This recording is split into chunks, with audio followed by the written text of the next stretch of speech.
অনির্বাণের কাছেও যাব, শুভ্রাংশুর কাছেও যাব।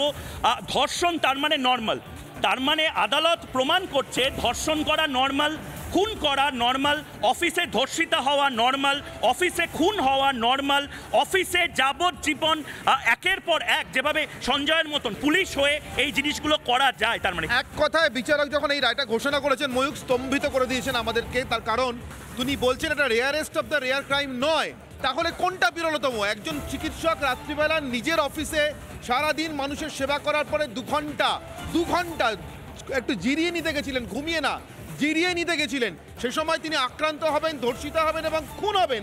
এটা যদি বিরলতম না হয়, তাহলে আমার মনে হয় যে এমন মামলার রায়গুলোকেই বোধহয় আবার বিরলতম বলে সংরক্ষণ করতে হবে আমাদেরকে, এবং সেদিন এসে গেছে। এবং কোথাও কি অনির্বাণ ভারতের যে জুডিশিয়ারি ব্যবস্থা, বিচার ব্যবস্থায় এগুলো নিয়ে আবার নতুন করে কি ভাবনা চিন্তা এবং মামলা করা উচিত? নিশ্চিতভাবে। দেখো, নো ওয়ান কিল জেসিকা আমরা তো দেখেছি, আমাদের নতুন করে ফাইল ওপেন হতো, কতগুলো মামলায় দেখেছি আমরা, কতগুলো মামলা নতুন করে ফাইল ওপেন হয়েছে এবং শেষ পর্যন্ত ভিকটিম বিচার পেয়েছে।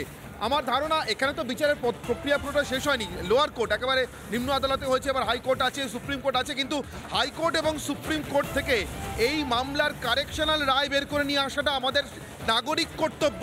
তাহলে কালকে তোমার আমার সন্তান রাস্তা দিয়ে হেঁটে চলে বেড়াতে পারবে না। ময়ূক, আমি বলছি, নিম্ন আদালতের এই বিচারক আমার কথা শুনছেন কিনা আমি জানি না, কিন্তু শুনলেও আমার কিছু এসে যায় না। তিনি যদি আমাকে যদি যাবজ্জীবন কারাদণ্ড দেন দিতে পারেন, কিন্তু একজন কন্যার পিতা হিসেবে আমার ভয় করছে। তার কারণ তিনি বলছেন আমার মেয়ে যদি এরপরে ডাক্তার হিসেবে ডাক্তারি করতে গিয়ে, চিকিৎসক হিসেবে একটা সরকারি হাসপাতালে 24 ঘন্টা ডিউটি করার ফাঁকে 2 ঘন্টা জিরিয়ে নিতে গিয়ে সেমিনার রুমে বা অন্য কোনো রুমে জিরিয়ে নেওয়ার ফাঁকে ধর্ষিতা এবং খুন হয়, তাহলে সেটা বিরলতম অপরাধ নয়। তো ভারতের বিচার ব্যবস্থা সেটা মনে করছে। আমরা রিপাবলিক মিডিয়া নেটওয়ার্ক থেকে আজকে এই ক্যাম্পেইন শুরু করছি। এই ছেলে খেলা, এই মস্করা বিচার ব্যবস্থা নিয়ে করা যাবে না। আমাদের বাড়িতে মা বোনেরা রয়েছে, আমাদের সন্তানেরা রয়েছে, কাল তারা যদি অফিসে গিয়ে ধর্ষিত হয় তাহলে সেইটা নর্মালাইজ করে দিচ্ছে বিচার ব্যবস্থা। আমাদের সাথে শুভ্রাংশু এই মুহূর্তে রয়েছে। রেয়ারেস্ট অফ রেয়ার ক্রাইম বলা হচ্ছে না শুভ্রাংশু?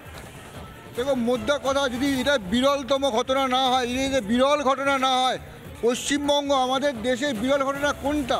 ধর্ষণ করা, খুন করা, এগুলো স্বাভাবিক, এগুলো অনেক হয়। তাহলে আমরা কি সেটাই মেনে নিচ্ছি? আমরা কি মেনে নিচ্ছি যে ধর্ষণ খুনের মতো ঘটনা অস্বাভাবিক নয়, এটা বিরল ঘটনা নয়? তাহলে তো এটা আরও ভয়ঙ্কর হচ্ছে।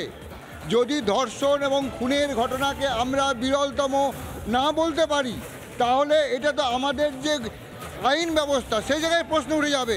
নানা ধরনের কন্টেন্ট দেখার জন্য লাইক করুন, শেয়ার করুন আমাদের ফেসবুক পেজ, সাবস্ক্রাইব করুন আমাদের ইউটিউব চ্যানেল।